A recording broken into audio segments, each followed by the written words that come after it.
अपनी शक्ति भोगों में न लगाकर भगवान में लगाना चाहिए। तो भगवान ने यह अवतार लेकर आपने ब्रह्मचर्य का पालन किया और हम सभी को बताया कि ब्रह्मचर्य क्या होता है। भगवान का दूसरा अवतार बाराह भगवान अवतार लेकर आए। बाराह भगवान के आने का उद्देश्य ये था, हिरण्याक्ष नाम का एक राक्षस था, उसने पृथ्वी को रसातल में छिपा दिया। उस पृथ्वी को बचाने के लिए, हिरण्याक्ष को मारने के लिए बाराह भगवान ने अवतार लिया। पृथ्वी की सुरक्षा बाराह भगवान करते हैं। और तीसरा अवतार भगवान का नारद जी। तीसरे अवतार में भगवान ने भक्ति की स्थापना, चलते फिरते कीर्तन कर रहे नाम जप का जो विधान है वो नारद जी ने ही तो स्टार्ट किया। चल रहे हैं और कीर्तन चल रहा है, श्रीमन्नारायण नारायण नारायण, अहरनिश कीर्तन। हर पल हर क्षण हमें भगवान का कीर्तन करते रहना चाहिए। एक पल के लिए हमें भगवान का नाम नहीं छोड़ना चाहिए। ऐसे अपने ख्याल, ऐसे अपने विचार हमें रखने चाहिए। अहरनिश कीर्तन। भगवान का चौथा अवतार हुआ है नर नारायण। आप धर्म की पत्नी मूर्ति के गर्भ से आए और आपने इंद्रियों को वश में करना सिखाया। आपने इंद्रियों को वश में, जैसे बच्चे को पढ़ाने के लिए मास्टर जी ही ब्लैक बोर्ड में का खा गा घा लिख कर बताते हैं, उसी प्रकार भगवान ही इस धरती में आए और हमें समझाए कि इंद्रियों को ऐसे वश में करना होता। देखिए, इंद्रियों की हमारी जो इच्छाएं हैं उन्हें पूरी करते करते तो हमारा बुढ़ापा आ गया। अच्छा, आप लोगों ने अपने जीवन में क्या किया है? अपनी इच्छाओं को पूरी ही तो करने का प्रयास किया है। पुरुष की अपनी इच्छाएं हैं, स्त्री की अपनी इच्छाएं हैं। इन इच्छाओं को पूरी करने के लिए व्यक्ति पूरी जिंदगी दांव पर लगा देता है, पूरा समय खर्च हो गया, पर अंत में परिणाम क्या निकला? क्या इच्छाएं पूरी हुई? इच्छाएं सब प्रकार की होती हैं। पैसे को पाने की इच्छा, पद प्रतिष्ठा को पाने की इच्छा, बहुत सारा हमारा नाम हो जाए समाज में, बहुत सारा हम पैसा कमा लें, ये भी इच्छाएं, उसके पीछे व्यक्ति भागता है। इस संसार में जितनी भी हमारी कामनाएं हैं, जितनी भी हमारी इच्छाएं हैं, इन सभी इच्छाओं को पूरी करने में, इनमें भोगों की इच्छाएं भी हैं, सुख भी है। पूरी जिंदगी हमने इच्छाओं को पूरी करने में गुजारा। आप किसी बूढ़े आदमी से कहिए कि क्या आपकी इच्छा पूरी हुई? आपने तो सारी जवानी इच्छाओं को पूरी करने में लगा दिया, अब तो बुढ़ापा आ गया। तो बूढ़े से ही पूछ लेते हैं, क्यों आपकी इच्छाएं पूरी हुई? तो बूढ़ा आदमी क्या कहेगा? क्या इच्छाएं पूरी हुई?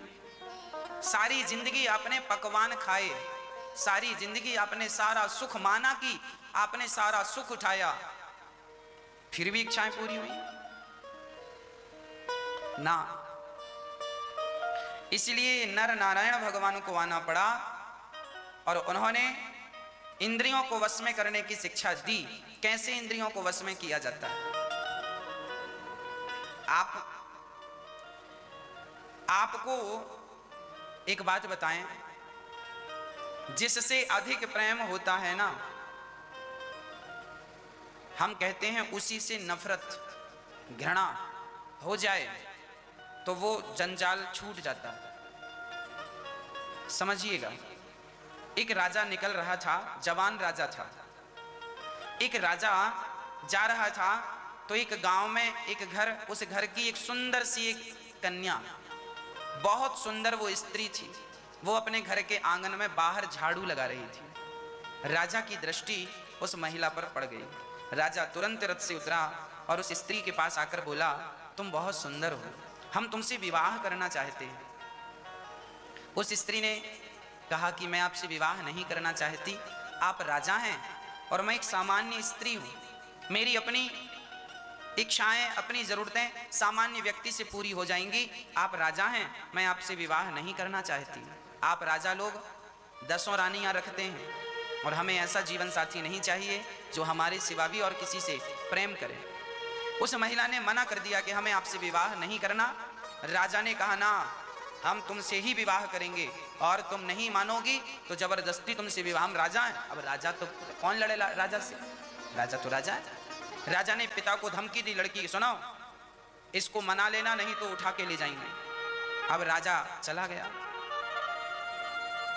लड़की ने कहा ठीक है, आप मुझे 1 महीने का समय दीजिए, मैं 1 महीने बाद आपसे विवाह कर लूंगी। जब उसने धमकाया, जबरदस्ती की, तो लड़की राजी हो गई और बोली 1 महीने का वक्त दीजिए, 1 महीने बाद आप हमसे विवाह कर लीजिएगा।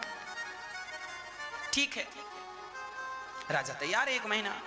अब उस लड़की ने 1 महीने तक उपवास किया, कुछ खाया नहीं, पानी भी नहीं पिया, खाया नहीं तो बिल्कुल एक हड्डी की हो गई। 1 महीने तक आदमी थोड़ा सा खा लेती जिंदा रहने के लिए, और बिल्कुल सूख गई। और सूख गई तो उसकी सारी सुंदरता चली गई। 1 माह पूरा हुआ, वो बिस्तर पर लेटी थी, बिस्तर पे बड़ी दुर्गंध थी, मक्खियां भिन भिन भिन भिन कर रही थी।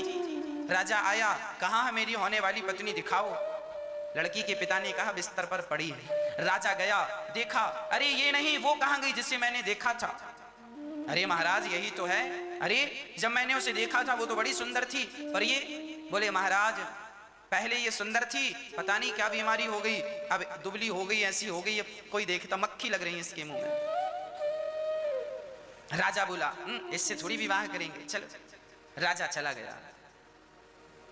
कहने का अर्थ क्या निकला, ये जो आंखें हमारी हैं, जब ये सुंदर स्त्री को देखती हैं, जब ये आंखें सुंदर पुरुष को देखती हैं, तो उसे पाने के लिए लालायित तो हो जाती है। यदि देखे ही ना, अब राजा ने देखा तो सही सड़ी सी लड़की को, पर कहां उसका मन भटका, और सुंदर को देख लिया तो भटक गया मन। तो मन को भटकने के लिए क्या है पता है, जब आंख सुंदर रूप देखती है तो मन उस सुंदरता को पाने के लिए मचल जाता है। और यदि आंख गंदी, अब नाले का पानी, हम गंगा का पानी देखें निर्मल तो मन करेगा चलो पी लें, चलो नहा लें, और नाले का पानी देखें तो मन थोड़ी करेगा नहा लें। आज तक किसी का मन किया कि नाला देखकर आंखों ने नाले को देखा और मन करने लग जाए चलो डुबकी लगाए, पर गंगा को देखने से मन कर जाता है चलो बढ़िया नहा लें। तो मन जो है ये सुंदरता को एक्सेप्ट करता है, अच्छी चीजों को मन एक्सेप्ट, आंख देखती है कि ये स्त्री सुंदर है, ये पुरुष सुंदर है, अब मन उसे कैच कर लेगा, ये मिलना चाहिए। इसलिए कहता हूं आप अपनी, लोग कहते हैं मन को सुधारो ना, जो लोग कहते हैं मन को सुधारो वो लोग अभी कच्चे हैं। मन को ना सुधारो, अपनी दृष्टि को सुधारो, आंखों को सुधारो। मन को ना सुधारो, अपने कान को सुधारो, कान,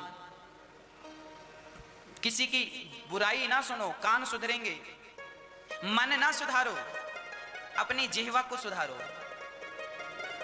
देखिए सारा जंजाल ना इस आंख का है। मिठाई की दुकानों के पास से आप निकले, खुशबू आ गई मिठाई की, और देख लिया कि बढ़िया बढ़िया खोवे की जलेबियां निकल रही है और देसी घी की। आंखों ने जलेबियां देखी, सुगंध नाक ने ली, तुरंत दोनों ने मन से कह दिया ए मन जरा कहो कि खाना है। आंख तो खा नहीं सकती, नाक तो खा नहीं सकती, नाक गंध लेकर के जलेबी की, आंख जलेबी को देखकर मन से कहती है चलो इसे लो। फिर मन आपसे कहता है सुनो साहब ये जलेबियां बढ़िया निकल रही है थोड़ा सा। मन देखिए, मन भी ज्यादा परेशान नहीं है। आंख यदि कंट्रोल हो जाए, सारी फसाद की जड़ आंख है ना, सारी फसाद की जड़ कौन, आंख। इसलिए जो आदमी अंधा होता है ना, उसका मन इतना चलायमान नहीं होता जितना चलायमान आंख वालों का मन होता है। इसका अर्थ ये है कि मन तो इंद्रियों के अधीन है ना। भाई हम बाजार से जा रहे हैं, रास्ते में मिठाई की दुकान है, आंखों ने देख लिया, देखा तो अपने आप इच्छा हो जाती है। आपने कपड़ों की दुकान से निकले, कोई बढ़िया सी दुकान कपड़ों की नजर आई, कपड़ा दिखा, जब देखा तब तो मन होगा, बिना देखे तो मन नहीं होगा। आपने किसी की बढ़िया सी गाड़ी, आपने किसी का बढ़िया सा बंगला देखा तो आपका भी मन होगा मेरा भी बंगला होता। क्यों जी, बिना देखे तो मन नहीं होता। आपने किसी के बारे में सुना कि वो बहुत पैसे वाले हैं, सुना तो आपका भी मन हो गया मैं भी पैसे वाला होता। मन जो है इंद्रियों के पीछे पीछे चलता है, मन इंद्रियों के आगे आगे कभी नहीं चलता। इसलिए हमारे बड़े बुजुर्ग शास्त्रों में लिखा है, अपनी आंखों से केवल भगवान का दर्शन किया करो।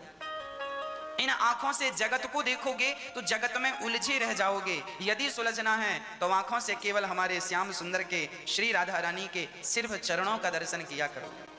यहां वहां देखोगे तो देखते ही रह जाओगे। ये संसार बड़ा सुंदर है। लोग मिट्ठू पालते हैं, लोग कबूतर पालते हैं, लोग तोता पाल लेते हैं, लोग कुत्ता बिल्ली और क्या क्या पालते हैं। क्यों? क्योंकि उनकी आंखों को मिट्ठू अच्छा लगता है। मिट्ठू है, सुंदर है, दिखा तो मन हो गया, पाल लेते हैं। ये झंझट बवाल काहे का है? बोलो, आंखों का। इसीलिए भगवान से यह कहना चाहिए कि हे नाथ, मेरी आंख सदा राधा रमण श्याम सुंदर श्री सीताराम श्री लक्ष्मी नारायण के चरणों में मेरी आंखें सदा लगी रहें। हे नाथ, मेरी आंखें ना भटकें। आंखें भटकेंगी तो मन भटकेगा, और मन भटकेगा तो आप भी भटक जाएंगे। बात समझ में आ रही है भैया? आपने अपनी पड़ोसन को देखा, इसने बढ़िया सा सोने का पेंडल पहना है, इतना बड़ा। आंखों ने देखा, तुरंत मन कहने लगा मेरा भी होता। लड्डू फूटने लगे, कब आएगा? फिर पति के पास गई, सुनो जी आप हमसे प्यार करते हैं कि नहीं? बहुत करते हैं। तो सुनो, वो पड़ोसन के पास, रामबाई के पास, वो बड़ी इतना बड़ा पेंडल उसके पति ने दिया, तुम हमें कब दे रहे हो? जड़ क्या है? आंख।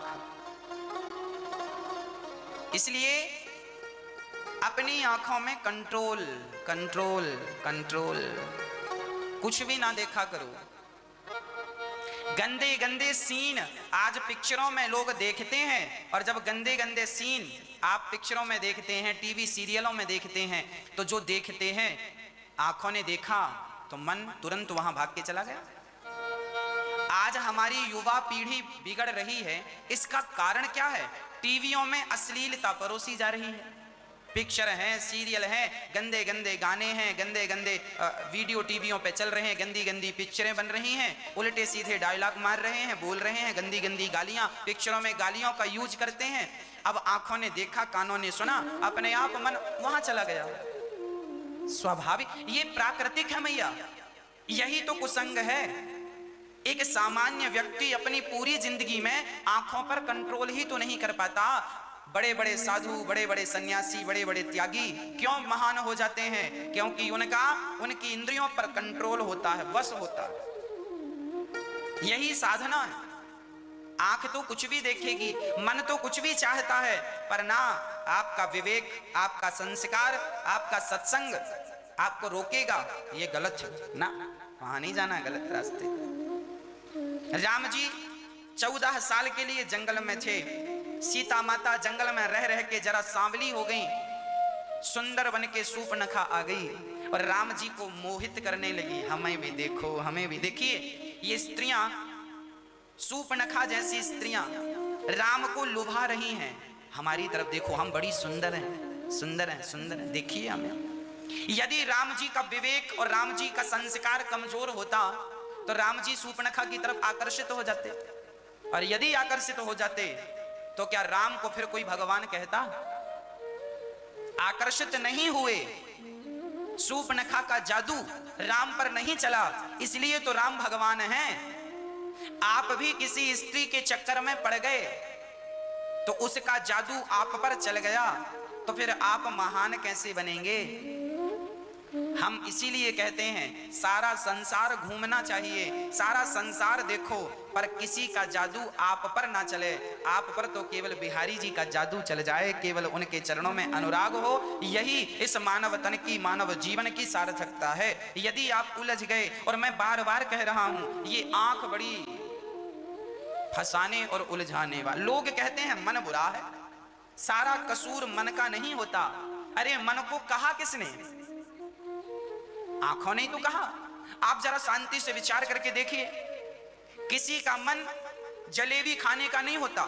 जब जैसे मैंने जलेबी की बात कही ना, आपने सुना, आपका भी मन होने लगा। अभी मैं कहूं कि बढ़िया ककड़ी को काटा जाए और ककड़ी में बढ़िया सा नमक लगा करके हल्की सी मिर्ची डाली जाए और ककड़ी बढ़िया खाई जाए, जब मैं यूं बातें करूंगा तो आपकी जीभ में पानी अपने आप आ जाएगा। आएगा कि नहीं साहब? बढ़िया सा आम, कच्चा आम है, उसको छील करके और बढ़िया सा नमक धुरक करके बढ़िया आनंद से जरा उसको खाया जाए, क्या मजा आएगा ना। आम हम केवल बात करेंगे तो आपकी जीभ में पानी आ जाएगा।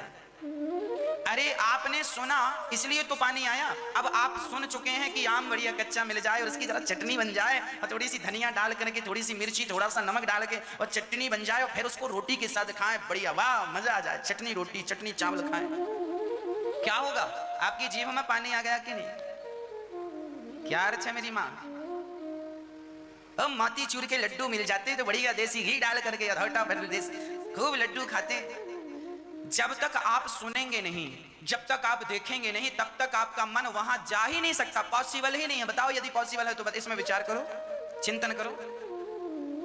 आपने सुना ही नहीं, आपको आपने देखा भी नहीं। जब सुना ही नहीं किसी के बारे में, देखा ही नहीं, तो मन क्यों जाएगा साहब? बिहार में लोग लिट्टी और चोखा खाते हैं। बिहार में लिट्टी और चोखा खाते, लिट्टी चोखा है बढ़िया। उत्तर प्रदेश में दही और चिवड़ा खाते हैं, दही चिवड़ा। तो कहीं कढ़ी और चावल खाते हैं, तो पंजाब में राजमा चावल खाते हैं, तो कहीं पर दाल वापले खाते हैं, तो कहीं की रबड़ी फेमस है, तो कहीं के रसगुल्ले फेमस है। अरे भाई सिंपल है।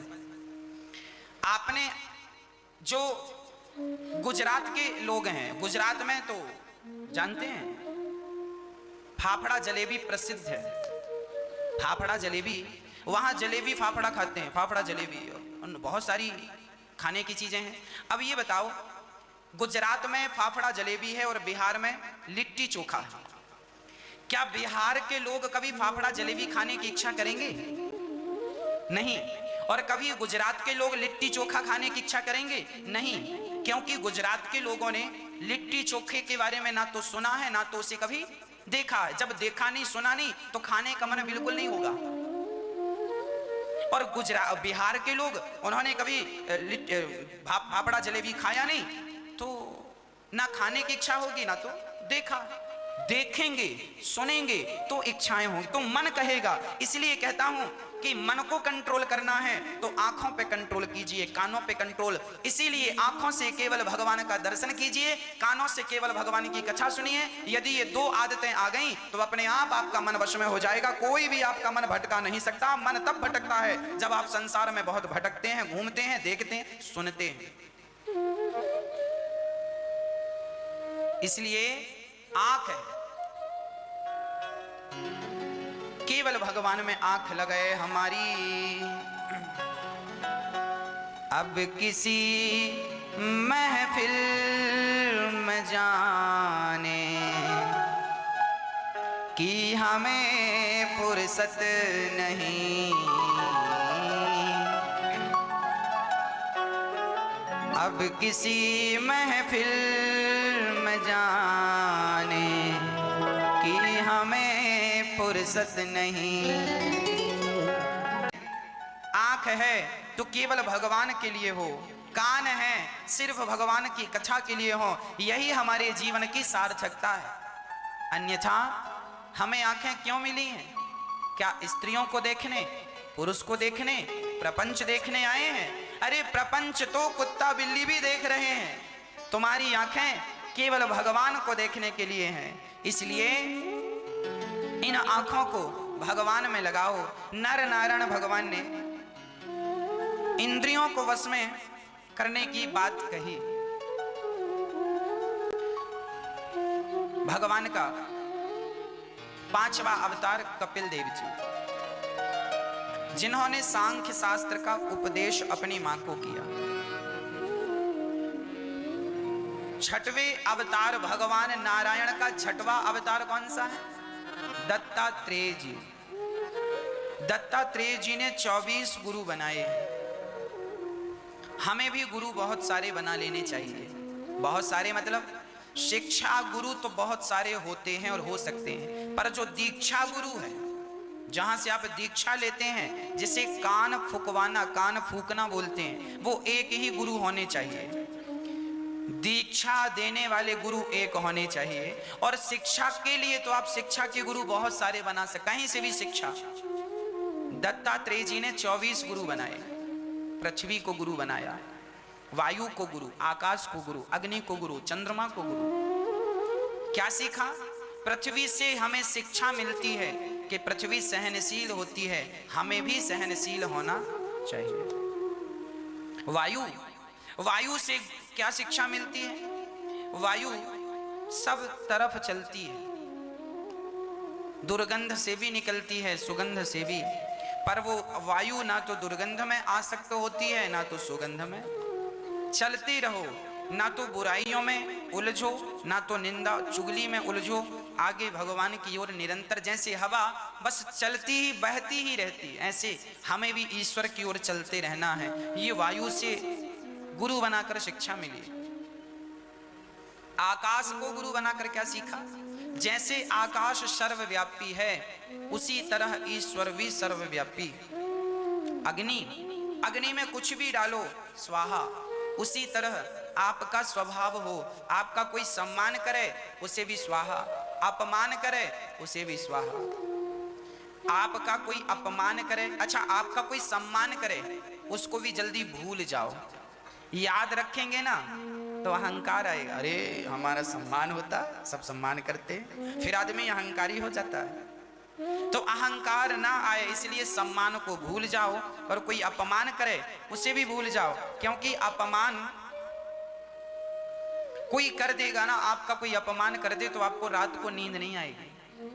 क्यों नींद नहीं आ रही? क्योंकि आपने उसे याद कर लिया, हमारा अपमान हो गया, सबके सामने अपमान कर दिया। अरे कहना था तो अकेले में कह दिया होता, सबके बीच में कह दिया, पूरी रात करवट बदल रहे, नींद नहीं आ रही। ये जो अपमान है, इसे भी अग्नि जैसे सबको जलाकर स्वाहा करती है, आप भी अपमान जलाकर स्वाहा कर दीजिए। सम्मान और अपमान दोनों से ऊपर उठेंगे तो भगवान से मिलने के कुछ उम्मीद जगेगी। इसलिए सबसे परे हो जाओ, ना तो सम्मान। मैं सच्ची बता रहा हूं मेरी माँ, मुझे कोई गाली देता है तो मुझे बुरा नहीं लगता, और कोई मेरी प्रशंसा करता है तो मुझे खुशी नहीं होती। मैं अपनी बात बता रहा हूं, कोई मुझे गाली दे तो मुझे बुरा बिल्कुल नहीं लगता। आप कभी गाली देकर देख लेना, मुझे बिल्कुल बुरा नहीं लगेगा। ना तो गालियां मुझे बुरी लगती हैं, और ना कोई प्रशंसा कर दे तो मुझे वो बहुत अच्छी भी नहीं लगती। ठीक है, 5 मिनट के भीतर, 5 आपने गाली दी, 5 मिनट के भीतर मैं उसे भूल जाता हूं। और आपने मेरी प्रशंसा की, उसे भी मैं 5 मिनट के भीतर भूल जाता हूं। दूसरे काम में लग गया, अपने आप वो चीज खत्म। मैं ये बातें लेकर नहीं बैठता कि फलाने ने गाली दे दी, ये कह दिया, वो कह दिया, कोई बात नहीं। अच्छा कहा या बुरा कहा, कोई फर्क नहीं पड़ता। ना मुझे प्रशंसा सुनने की आदत है, ना मुझे गालियां सुनने की आदत है। मैं तो बस यही चाहूंगा कि जब भी मिला करो तो भगवान की चर्चा किया करो, भागवत चर्चा किया करो, भगवान के बारे में कुछ बताया करो। भगवान के चरण कितने सुंदर हैं, उनका स्वभाव कितना सुंदर है। जटायु जैसे पक्षी पर उन्होंने कृपा की, गजेंद्र नाम के हाथी पर कृपा की, तो हम जैसों पर भी उनकी कृपा जरूर होगी। ये विश्वास, ये प्रेम, इस प्रेम की चर्चा किया। प्रेम की चर्चा करने से प्रेम बढ़ता है, भगवान की चर्चा करने से भक्ति बढ़ती है। इसलिए व्यर्थ की बकवास ना हो, प्रपंच और पंचायत ना हो, केवल भगवत चर्चा हो। केवल केवल केवल सम्मान और अपमान दोनों से व्यक्ति को ऊपर उठ जाना चाहिए। नहीं तो आजकल लोग बड़े परेशान, अरे हमें तो ये कह दिया, हमें तो फलाने ने ये कह दिया, ये कह दिया, ये। अरे कह दिया ना, उसका मुंह है, कह दिया, तुमने सुन लिया, क्या बिगड़ गया? भूल जाओ। अरे महाराज हम तो नहीं भूलेंगे यार, सास ने गाली दे दी, सास ने गाली दे दी महाराज, सास ने गाली दे दी। ऐसों के लिए हम भजन गाते हैं, तू डूब के मर जा रे चुल्लू भर पानी में, सास ने गाली दे दी तो गाली भूल जाओ, क्यों याद किया है आपने? हम कथा सुनाते हैं, कथा के सेंटेंस तो तुम्हें याद होते नहीं है, वो गाली सास की याद हो जाती है। बताओ, जिठानी ने ऐसा कह दिया, महाराज कह दिया, उसका मुंह है, कोई किराया तो लगता नहीं है बोलने का, कह दिया बेचारी ने, उसका अपना मुंह है, कह दिया। तुम क्यों परेशान हो रही हो? भूल जाओ। कांटे का स्वभाव चुभना है। अब आप कहें महाराज कांटा चुभ गया, अरे भैया कांटा तो चुभेगा ही, तुम्हें ही पांव बचा बचा के रखना पड़ेगा। कांटा बना ही चुभने के लिए है?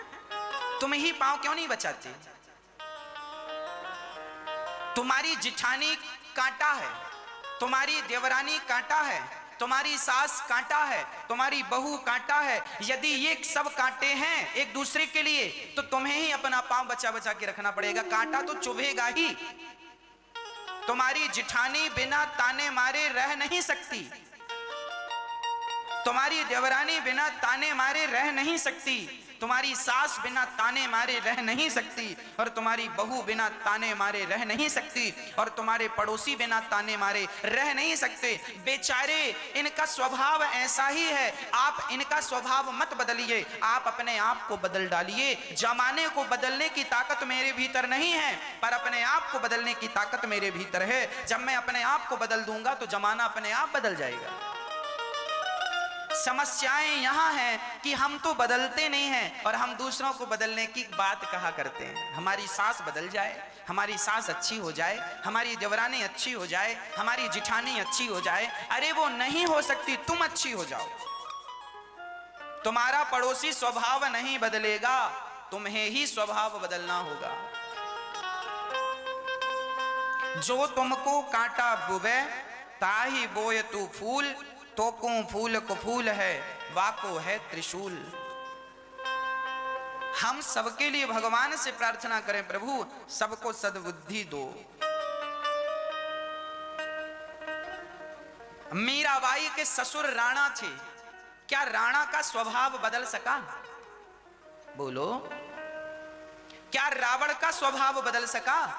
क्या रावण को राम जी समझाकर, अरे रावण को राम जी समझा रहे हैं, सुन रावण मेरी शरण में आ जा, मैं तुझे माफ कर दूंगा। रावण क्या राम के समझाने से समझा?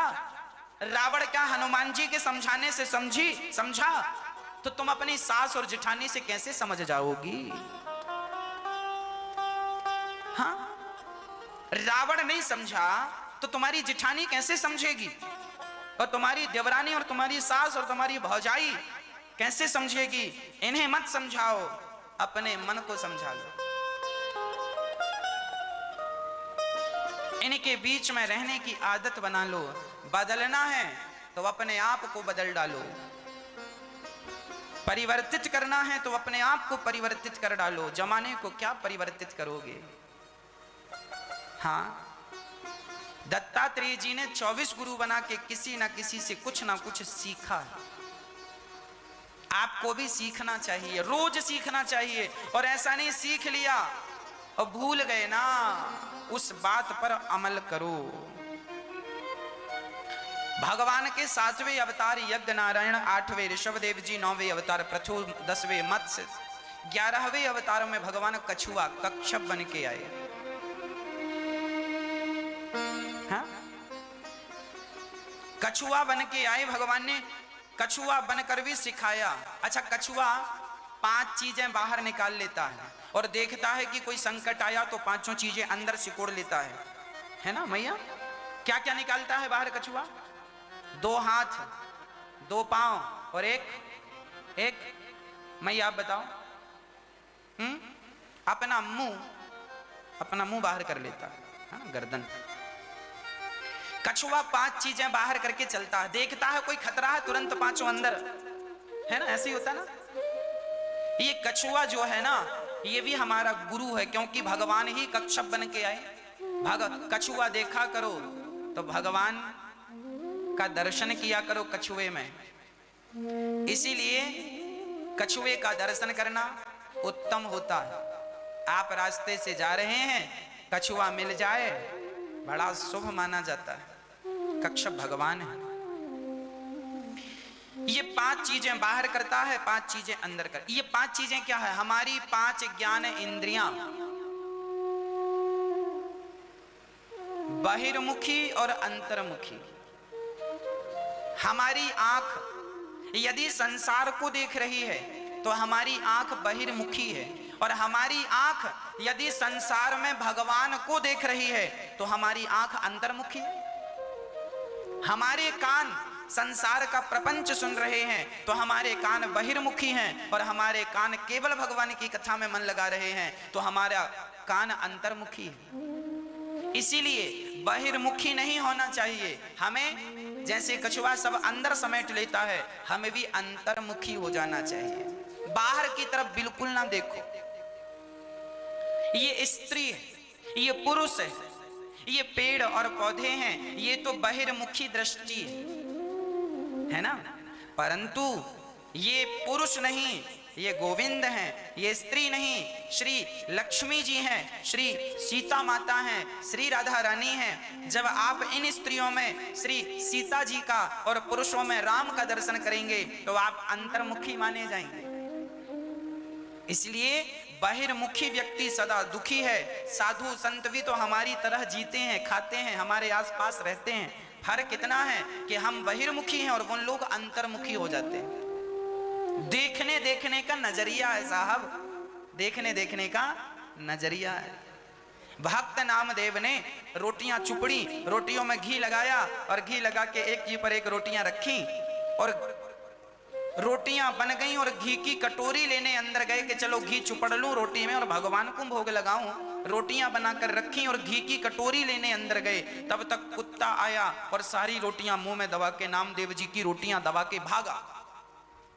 तो नामदेव जी दौड़ पड़े, प्रभु जी, हे विठ्ठलनाथ, हे विठ्ठलनाथ, हे प्रभु रुको, सूखी रोटियां मत खाओ, आपका दिया हुआ घी है, जरा सा घी तो चुपड़ लो। लोग कहते हैं अरे बाबा ये कुत्ता है।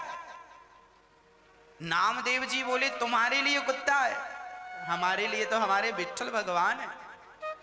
हर जीव में वो भगवान का दर्शन करते हैं। तो जिन्हें कुत्ता दिख रहा था उसी कुत्ते में एक भक्त को भगवान दिख रहे थे, और भक्त के कारण कुत्ते से भगवान प्रकट होकर और विठ्ठलनाथ जी और रोटियां खाते हैं नामदेव जी की और घी चुपड़ के खाते हैं। तो जाकी रही भावना जैसी। ये संसार उनके लिए है जो बहिर्मुखी हैं, बाहर की तरफ देख रहे हैं। ये संसार उनके लिए भगवान का स्वरूप हो जाता है जो अंतर्मुखी हो जाते हैं। इसीलिए हमें बहिर्मुखी नहीं होना चाहिए, हमें तो सदा अंतर्मुखी होना चाहिए। अंदर की तरफ देखो, बाहर की तरफ नहीं। बुरा जो देखन मैं चला, बुरा न मिलिया कोई, जो दिल खोजा आपुना हमसे बुरा न कोई। महाराज ये स्त्री बहुत गंदी है, महाराज ये पुरुष बहुत गंदा है, महाराज ये हमारे पड़ोसी बहुत बुरे हैं। अरे वो लोग बुरे नहीं हैं, तुम उनकी बुराइयां देख रहे हो, इसलिए तुम ही बुरे हो। हम किसी को बुरा ना कहें, हम सबसे बुरे हैं। हम क्या अच्छे हैं? बताओ, हम अच्छे होते तो हम विषयों में क्यों उलझते? हम अच्छे ही तो नहीं हैं। हम कौन से अच्छे हैं? हम में तो करोड़ों बुराइयां हैं और हम देख रहे हैं वो बुरा। वो एक दिन क्या हुआ मैया, एक दिन चलनी और सुई, चलनी आटा चालने की चलनी जानती हो ना मैया, आटा चलनी। एक दिन चलनी और सुई, सुई कपड़ा सिलने की सुई, एक दिन चलनी और सुई आपस में मिली। चलनी सुई से कहती है, बहन सुई तुम हो तो बहुत अच्छी पर तुम में एक छेद है। तुम हो बहुत अच्छी पर तुम में एक छेद है। तो सुई ने कहा, बहन हम में तो एक ही छेद है और तुमने हमारा एक छेद तो देख लिया, पर जरा अपने भी तो गिनो कि तुम में कितने छेद हैं। खुद में इतने छेद हैं, चलनी को अपने छेद नजर नहीं आ रहे हैं, सुई का एक छेद नजर आ रहा है। यही दुर्दशा हम सभी की है। हम खुद चलनी है और हम सामने वाले को कहते हैं तुम बुरे हो, तुम में ये बुराई है। अरे उसमें तो एक बुराई है, जरा अपने को देखो कि तुम में कितनी बुराइयां। इसीलिए हम कभी किसी की निंदा ना करें, हम किसी को बुरा साबित ना करें, हम किसी को बुरा सिद्ध ना करें, हम ही सबसे बुरे।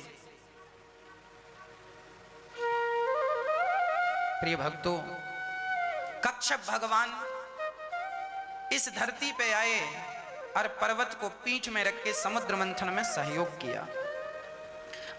भगवान का 12वां अवतार धन्वंतरी अमृत का कलश लेकर प्रकट भये। 13वां अवतार मोहिनी। हर स्त्री नारायण का स्वरूप है। हर स्त्री किसका स्वरूप होती है? क्यों बताइए, हर स्त्री नारायण का स्वरूप क्यों होती है और कैसे होती है? क्या प्रमाण है इस बात का? कोई प्रश्न करे कि हर स्त्री नारायण का स्वरूप कैसे है, तो इसका उत्तर यही है कि एक बार भगवान ने भी स्त्री का अवतार धारण किया था, जिसे मोहिनी अवतार धारण कहते हैं। मोहिनी। अच्छा, आपकी सुंदरता देखकर आपका पति मोहित हुआ कि नहीं हुआ? मतलब आपके अंदर भी मोहित करने की क्षमता है कि नहीं? तो फिर आप मोहिनी अवतार हो गए कि नहीं? इस धरती की हर स्त्री मोहिनी अवतार अर्थात नारायण का अवतार है, अर्थात ईश्वर का अवतार है। इस दुनिया की हर स्त्री किसी ना किसी को अपनी ओर जरूर आकर्षित करती है। वो अपने पति को करती है, पति को ना सही, जब उसका बेटा हो जाता है तो बेटा अपनी माँ की ओर आकर्षित होता है, मेरी माँ है वो। किसी बेटे की माँ बिल्कुल काली हो, आपकी माँ बिल्कुल काली हो, काली कोयले की तरह, आपके पति को आपका स्वरूप भले अच्छा ना लगे, पर जब आपका बेटा होगा तो काली भले हो आप स्त्री, पर उसका बेटा तो कहेगा ये मेरी माँ है, भले काली है, वो उसको प्यार करेगा। इसका अर्थ है हर स्त्री नारायण का स्वरूप है। हर स्त्री में मोहित करने की शक्ति है, और भगवान नारायण मोहिनी अवतार लेकर आए और स्त्री मोहित करती है। इसलिए नारी को नारायणी समझ करके, नारी को नारायणी समझ करके सदा उसे प्रणाम करना चाहिए। नारी नारायण का ही स्वरूप है। कोई इस बात को माने ना माने, मैं जानता हूं और मैं मानता हूं कि नारी नारायण का स्वरूप है। हर नारी नारायणी है, इसमें रत्ती भर भी संदेह नहीं।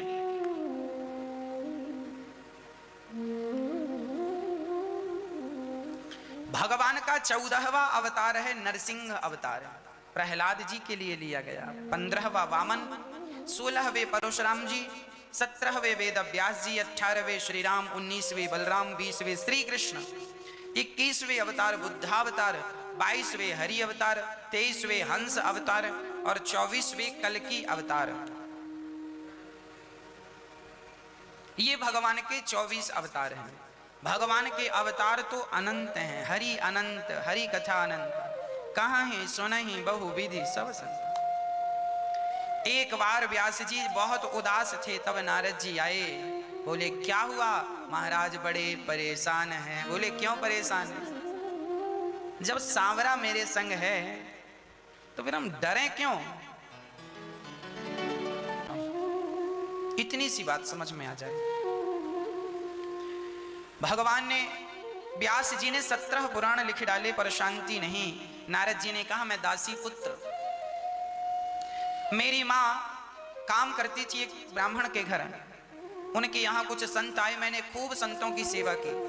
संतों ने मेरी सेवा से प्रसन्न होकर मुझे एक मंत्र दिया, मैंने उस मंत्र का जाप किया, तो उस मंत्र के जाप से मैं दासी पुत्र था, मैं ब्रह्मा जी का पुत्र बन गया। देखिए भजन का प्रभाव। इसलिए कोई ऊंचा नहीं, कोई नीचा नहीं, जात पात पूछे नहीं कोई, हरि को भजो सो हरि का होई। नारद जी दासी पुत्र शूद्र थे, पर भगवान की भक्ति ने उन्हें इतना बड़ा कर दिया कि आज वो वैष्णवों का धन बन गए। आपकी क्या जात है हमें क्या मतलब, आपका भगवान से संबंध कितना है। ईश्वर संबंध होगा तो आप श्रेष्ठ हो ही जाएंगे, और ईश्वर संबंध नहीं हुआ तो आप श्रेष्ठ जाति में पैदा क्यों ना हो जाए। ईश्वर से संबंध नहीं है तो कौन आपकी जात का हम क्या करेंगे, क्या करेंगे बताइए। भगवान के बन जाने से हम सबकी गति है, कोई ऊंच नहीं, कोई नीच नहीं, कोई ब्राह्मण नहीं, कोई क्षत्रिय नहीं, कोई वैश्य नहीं, कोई शूद्र नहीं, सब भगवान के हैं और सबके भगवान हैं। भगवान से संबंध जुड़ जाए तो सब श्रेष्ठ हो जाएंगे। पता नहीं ये जंजाल में क्यों लोग उलझे पड़े हैं, क्यों नहीं भगवान की शरणागति ग्रहण करते, क्यों दर दर की ठोकर खाते रहते हैं, क्यों नहीं भगवान के हो जाते। यही तो हम बार बार एक ही बात, हम केवल सार सार कह रहे हैं, सार सार कह रहे हैं। कथाएं और कहानियां तो आपने कितनी रट ली, हम भी 18 पुराण रट लें, सारी कथाएं कहानियां रट लें, पर भगवान से संबंध ना जुड़े हमारा तो उन कहानियों से होगा क्या। उस ज्ञान से मैं बहुत बड़ा ज्ञानी हो जाऊं, पर भगवान से संबंध ना हो मेरा तो फिर मैं कहानियों का और वेद पुराणों का भी क्या करूंगा। ज्ञानी हो गया मैं, पर भगवान से संबंध नहीं है मेरा, क्या करूंगा मैं। इसलिए मां कैसे भी करके जल्दी से मरने के पहले एक बूढ़ी माची, महाराज मेरी बेटी विवाह जाए, ब्याह हो जाए, मैं इसका विवाह कर दूं, बस मेरा बुढ़ापा, कभी भी मर जाऊंगी, एक इच्छा रह गई है बेटी का विवाह हो जाए बस। जैसे वो बूढ़ी मां अपनी बेटी के विवाह की चिंता कर रही है, उसी तरह आपको भी चिंता होनी चाहिए कि प्रभु मैं मरने वाली हूं, मैं मरने वाला हूं, जल्दी से मैं मरने के पहले प्रभु आपका हो जाऊं। हे नाथ मैं आपका हो, हे नाथ, हे श्याम सुंदर मुझे स्वीकार कर लीजिए, मैं मरने वाला हूं, मैं मरने वाली हूं, हे गोविंद मुझे स्वीकार कर लीजिए, हे श्याम सुंदर मैं आपको कभी भूलूं नहीं, हे नाथ मैं आपकी हूं, मैं आपका हूं। बस ऐसी रटना लगाओ, फिर देखो भगवान तुम्हें स्वीकार क्यों नहीं करेंगे। पर कहो ना एक बार, आप कहते ही नहीं। सुदामा जीवन भर गरीब रहे, कब तक, जब तक भगवान कृष्ण के द्वार पर गए नहीं। तुम्हें एक बार चलकर जाना पड़ेगा, एक बार तुम्हें कहना पड़ेगा कि प्रभु मुझे स्वीकार कर लीजिए, मैं आपकी शरण में आया, तुम्हें जाना पड़ेगा। एक बार बिहारी जी के पास जाकर कहना पड़ेगा, बिहारी जी मैं आपका होने के लिए आया हूं, मुझे स्वीकार कर। हे जगन्नाथ जी मैं आपका होने के लिए आया हूं, मुझे स्वीकार कर लो। हे विठ्ठलनाथ जी मैं आपका होने के लिए आया हूं, मुझे स्वीकार कर लो। हे रंगनाथ भगवान मैं आपका होने के लिए आया हूं, मुझे स्वीकार कर लो। बस इतनी सी बात थी, पर इतनी सी बात समझ में आ जाए तो है ना। नारद जी कहते हैं मैं दासी पुत्र था, भजन के प्रभाव से मैं ब्रह्मा पुत्र नारद बन गए। व्यास जी आपने 17 पुराण लिखे हैं, जब तक श्रीमद् भागवत की रचना नहीं करेंगे शांति नहीं। व्यास जी ने 4 श्लोकों के माध्यम से, चतुश्लोकी भागवत के माध्यम से श्रीमद् भागवत की रचना करते हैं। महाभारत के प्रसंग से भागवत को स्टार्ट करते हैं, प्रारंभ करते हैं। महाभारत का युद्ध, अच्छा महाभारत का युद्ध क्यों हुआ आप बताओ। महाभारत का युद्ध क्यों हुआ, किसके कारण हुआ। अच्छा चलो महाभारत का छोड़ो, आपके घर में भाई भाई का झगड़ा कब होता है, किस लिए होता, बोलो। एक ही चीज है जिसके कारण झगड़ा होता है, एक, वो एक चीज आप बताओ, आपका अनुभव क्या कहता है। वो एक चीज है मैया जी, लालच। वो एक चीज है लोभ। क्या है वो एक चीज, लोभ। वो एक चीज है लालच, लोभ। यदि धृतराष्ट्र ने, दुर्योधन ने लोभ ना किया होता तो क्या उनका सर्वनाश होता। रावण ने लोभ ना किया होता सीता माता का तो क्या रावण का सर्वनाश होता? आपके घर में झगड़ा है भाई भाई का, किसके कारण? लोभ के कारण। मुझे कम मिला है, उसे ज्यादा मिला, अब दो मुझे नहीं तो मुकदमा लिखवाता हूं। यदि व्यक्ति को संतोष हो जाए तो कोई विवाद ही नहीं। सारे विवादों की जड़, सारे फसादों की जड़ केवल लोभ है। लोभ लोभ। आदमी भ्रष्टाचार क्यों करता है? लोभ के कारण। जल्दी पैसे वाला बन जाऊं, बड़ा आदमी बन जाऊं। चोरी क्यों करता है? लोभ के कारण, है ना? आप बताइए, आपके घर में झगड़ा होता है, मूल यदि देखा जाए तो उस झगड़े का कारण लोभ ही होगा, हाँ या ना? मैया, छोटा भाई कहता है बड़े भाई ने मेरी जमीन 5 अंगुल जमीन दबा ली, 5 इंच मेरे प्लॉट में कब्जा कर लिया, 1 फीट कब्जा कर लिया, 2 फीट बाउंड्री खड़ी कर ली। अब झगड़ा 1-1 इंच के लिए झगड़े होते हैं कि नहीं, हाँ या ना? 1-1 रुपए के लिए झगड़े होते हैं कि नहीं? पांव की पायल के लिए झगड़े हो जाते हैं साहब।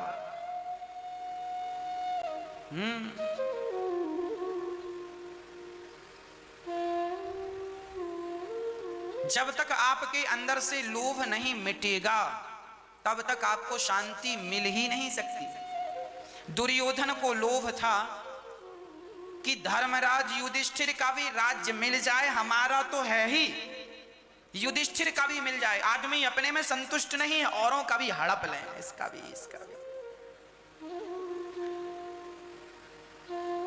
पड़ोसी चाहता है मैं थोड़ा सा अपना घर बड़ा कर लूं, बाजू वाले का प्लॉट खाली पड़ा, थोड़ा सा दबा लूं, दबा लेता है। झगड़ा होता है, विवाद होता है, परिणाम माथा पच्ची हुई। जीवन तब तक सुखमय नहीं। आपके पास जितना है आप अपने उतने में संतोष रखिए। विधाता ने जो दिया है बहुत कम नहीं है। और फिर लड़ने झगड़ने के लिए तो फिर इसका कोई इलाज ही नहीं है। करो लड़ाई। आज व्यक्ति हड़पना चाहता। एक मैया हमें मिली, उन मैया का कोई नहीं था, ना पति ना बेटा, पर उनके पास लगभग 1 करोड़ की संपत्ति थी। तो अब उस मैया के पास उनके भाई आके रहने लग गए, बहन हम तुम्हारी सेवा करेंगे, ये सारी संपत्ति क्या करोगी, तुम्हारा तो कोई नहीं है, पति भी नहीं बेटा भी नहीं। भाई आ गया, रहने लगा, सेवा करने लगा। तब तक उस मैया के जेठ के लड़के आ गए, अरे चाची जी हम है ना आपके बेटे, हम जरा संपत्ति हो आपके पास तो जमाना आपकी ओर आता है, हम तुम्हारे। और कोई संपत्ति ना हो तो वो अपने भी दुत्कार देते हैं, जा घर से। इसलिए कहा करता हूं सुख के सब साथी, दुख में न कोई। दुख में केवल भगवान है।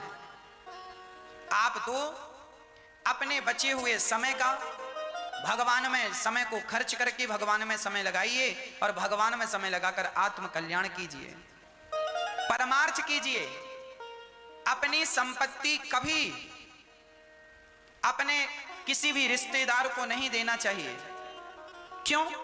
रिश्तेदारों को तुम करोड़ों की संपत्ति दे दो, क्या तुम्हें पुण्य मिलेगा?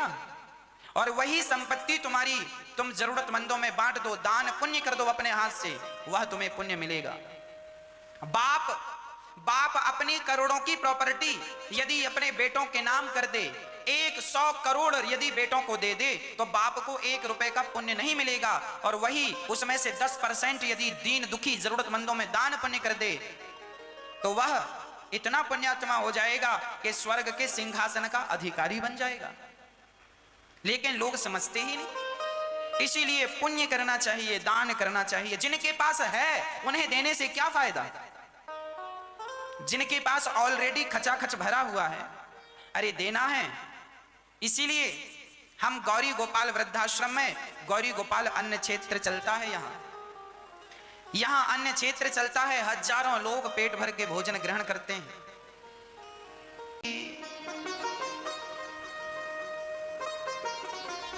रोज 7 बजे मिल जाती थी, आज 10 बज गए, लगी रोने चाय चाय। बेचारी का धैर्य तो चाय में ही टूट गया, ये आगे और क्या परीक्षा देगी। आप लोग, एक आदमी बीड़ी पीता था, बीड़ी मिली ही नहीं, लॉकडाउन लग गया, सारी दुकानें बंद, बीड़ी खत्म, बीड़ी नहीं लगा, ये भगवान बीड़ी बीड़ी बीड़ी। गुटखा खाने वालों का, बेचारों का गुटखा खत्म, दुकानें बंद, अब गुटखा कहां मिले। कुछ लोगों ने तो जहां थूका था उसी को चाटने लगे, अब नहीं मिल रहा, क्या करें। जहां पर कभी कोने में थूक दिया करते थे खा खा करके, अब नहीं मिला लॉकडाउन में, उसी को लगे कुछ तो स्वाद मिले, लगे चाटने। इनका धैर्य बेचारों का गुटके के लिए टूट गया, बीड़ी के लिए टूट गया, चाय के लिए टूट गया। अब आप सोच लो ये कितने धैर्यवान होंगे। थर्ड क्वालिटी का इंसान यही है जिसका धैर्य टूट गया। इसीलिए व्यक्ति को धैर्यवान होना चाहिए। क्या होना चाहिए मेरी मां? धैर्य। धैर्य रखो। आज तुम्हारे जीवन में दुख है, भगवान पर भरोसा रखो, भगवान पर भरोसा रखो। तुम्हारा ये विपत्ति का समय टल जाएगा, निकल जाएगा। विश्वास रखो, ईश्वर पर विश्वास रखो और धैर्य रखो। आज तुम नमक रोटी खा रहे हो ना, खाते रहो नमक रोटी। भगवान जल्दी से वो दिन लाएंगे जब हलवा पूरी खाओगे। बस धैर्य ना छोड़िएगा, धीरज ना छोड़िएगा मेरी मां। समय का इंतजार कीजिए। तो धैर्य की परीक्षा कब होती है बताओ? विपत्ति के समय में। धीरज। धर्म की परीक्षा कब होती है? विपत्ति के समय में। दशरथ जी का संकल्प था कि प्राण जाए पर वचन न जाए, धर्म न जाए। राजा हरिश्चंद्र ने अपने आप को तो बाजार में बेच दिया, अपनी पत्नी और पुत्र को बेच दिया, पर अपने धर्म को उन्होंने नहीं छोड़ा। बस विपत्ति आएगी तो पता चलेगा कि आप अपना धर्म छोड़ देते हैं या नहीं छोड़ते। मैं 5 दिन से भूखा हूं और मेरे सामने कोई मांसाहारी मांस लेकर आए और कहे कि भूखे मर रहे हो, ये मांस खा लो, तो आप क्या करेंगे? हाँ, यहां पर पता चलेगा कि आप कहेंगे हम मर रहे हैं, एक बार खा लेंगे तो जान बची 100 लाख हो पाए। तो कुछ लोग ऐसे हैं जो खा लेंगे, पर कुछ कहेंगे मर जाएंगे पर अपना धर्म नहीं छोड़ेंगे। बस धर्म की परीक्षा विपत्ति के समय में। मर जाना अच्छा है पर धर्म का त्याग कर देना अच्छा नहीं। तो विपत्ति के समय में धर्म की परीक्षा होती है। धीरज, धर्म, मित्र। मित्र, हमारा मित्र, उसकी परीक्षा भी तब होगी जब हम पर विपत्ति आएगी। सुख में तो हमारे 4 मित्र हैं, पर विपत्ति आए और फिर भी कोई हमारा साथ ना छोड़े तब माना जाएगा कि यह सच्चा मित्र है। और पत्नी, पत्नी विपत्ति के समय में तुम्हारा साथ दे। पत्नी को सदा अपने पति का साथ देना चाहिए। पत्नी, वो पत्नियां अच्छी नहीं होती जो अपने पति का साथ नहीं देती। पत्नी को कभी ये नहीं कहना चाहिए कि चलो माँ बाप को गांव में रहने तो हम लोग शहर चलते हैं, छोड़ देते हैं, अब सास ससुर के पास नहीं रहेंगे।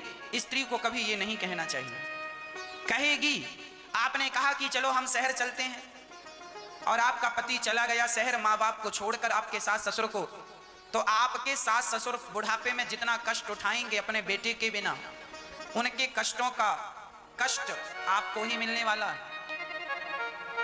इसलिए किसी भी हाल में अपने पति को ऐसे ना कहो कि अपने माँ बाप को छोड़ दो।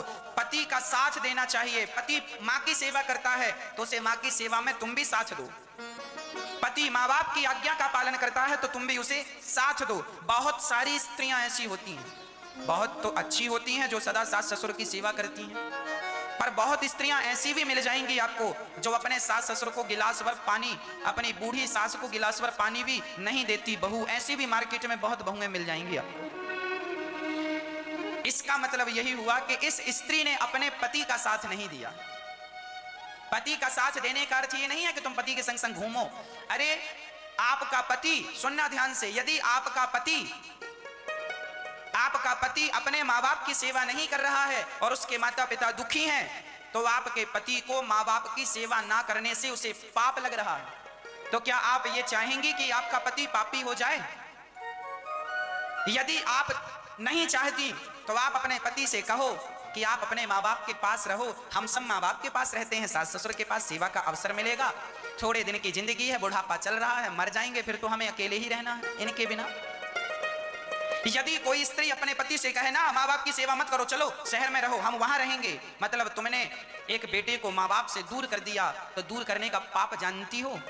ईश्वर जब हिसाब करने बैठेंगे तो आपका बड़ा नुकसान होगा। ऐसी स्त्रियां पति का साथ सदा देना चाहिए। पति का कैसे साथ? पति माँ बाप की सेवा करे तो पत्नी भी सेवा करने लग जाए।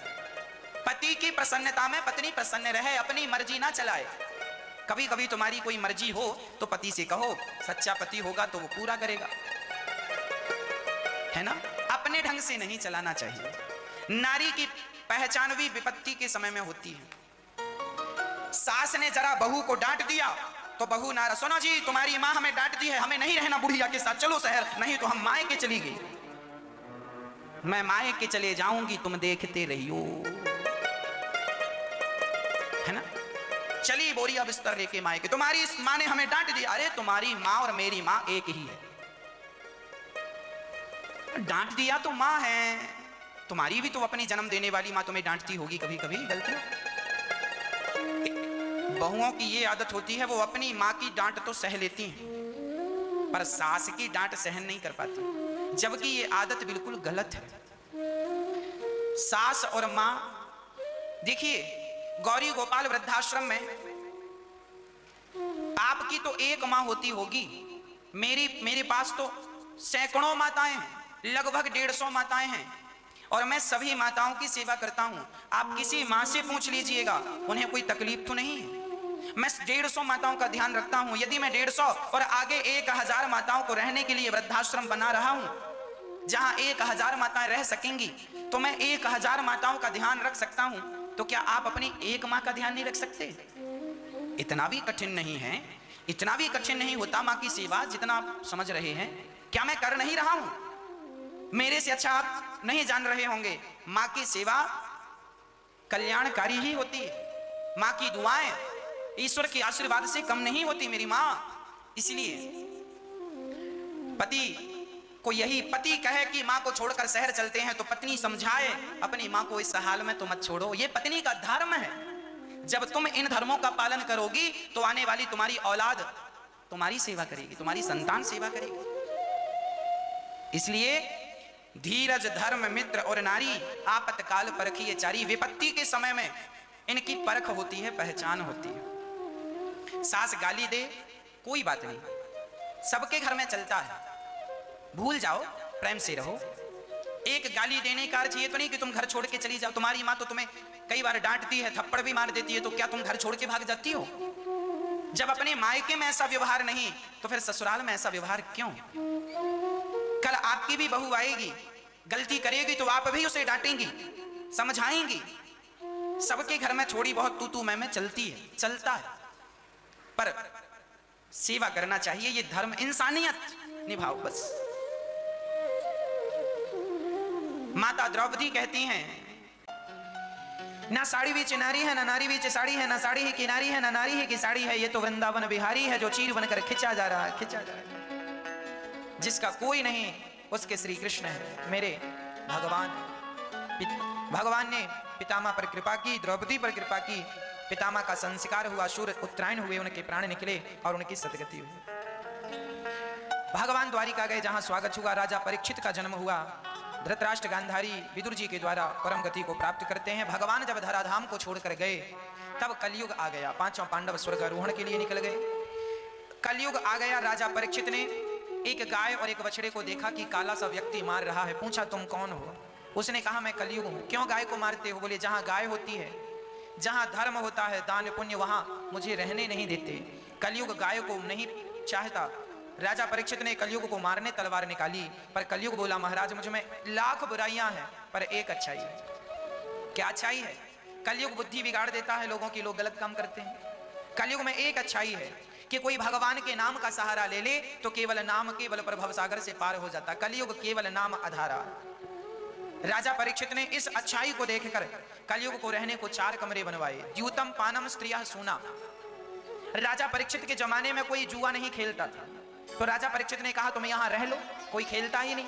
पर राजा परीक्षित को क्या पता था कि आने वाले कलयुग में लोग अपना जुआ खेलने का भी प्रचार करेंगे इंटरनेट पर। इसलिए जुआ से बचिए, ये कलयुग का ठिकाना है। दुर्योधन ने जुआ खेला, सर्वनाश हुआ। शराब पीना ये कलयुग का ठिकाना है। शराब से दूर रहिए और स्त्रियां चरित्र का ध्यान रखिए, नहीं तो कलयुग खोपड़ी पर बैठ के सत्यानाश कर देगा। और मांस से बचिएगा, जहां मांस है वहां कलयुग है। भगवान के भक्तों को मांस नहीं खाना चाहिए। विधाता ने दाल चावल सब्जी रोटी दी है, क्या किसी की हत्या करना अपने स्वाद के लिए क्या उचित है, क्या सही है? ये तो बिल्कुल सरासर गलत है। किसी भी जीव की हत्या अपने स्वाद के लिए नहीं करना चाहिए, है ना। कलयुग का 5वां स्थान गोल्ड राजा परीक्षित के सिर पे। पाप की कमाई के धन में कलयुग और पुण्य की मेहनत की कमाई में कृष्ण। राजा परीक्षित की बुद्धि बिगड़ी, एक संत का अपमान कर दिया, श्रृंगी ऋषि ने श्राप दे दिया 7 दिन में मरने का। राजा परीक्षित गंगा के तट पर गए, वहां सुखदेव जी आए। राजा परीक्षित ने पूछा गुरुदेव जिसे जल्दी मरना है उसे क्या करना चाहिए? सुखदेव जी ने कहा कीर्तन करना चाहिए। क्या करना चाहिए, इस प्रश्न पर कल चर्चा करेंगे। कलयुग के स्थान कहां कहां रहते हैं, इस पर भी कल चर्चा करेंगे। अच्छा, आपसे एक छोटा सा प्रश्न है, आज प्रश्न मैं आपको देता हूं, इसका आपको समाधान करना है, कल मैं इसका उत्तर दूंगा। बताइए, आपके घर में लगा हुआ झंडा, कपड़े का झंडा, हवा के विपरीत उड़ता है या नहीं? हवा के विपरीत उड़ता है झंडा या नहीं? इस प्रश्न का उत्तर हां या ना में आपको विचार करना है। दुनिया का कोई भी झंडा हवा के विपरीत उड़ता है। आपके घर में आप झंडा लगाइए, वो झंडा हवा के विपरीत ही उड़ता है। इस बात को मैं कल सिद्ध करके बताऊंगा। उड़ता है कि नहीं आप भी सिद्ध करें, मैं कल सिद्ध करके बताऊंगा कि दुनिया में झंडा हमेशा हवा के विपरीत दिशा में ही उड़ता है ना। हवा जिस दिशा से आती है उस दिशा से विपरीत ही उड़ता है। इस बात को मैं कल सिद्ध करूंगा। आप आज इस पर मनन कीजिए, चिंतन कीजिए, कैसे उड़ेगा, उड़ता है कि नहीं, मैं कल इस पर आपको सिद्ध करके बताऊंगा, ठीक है।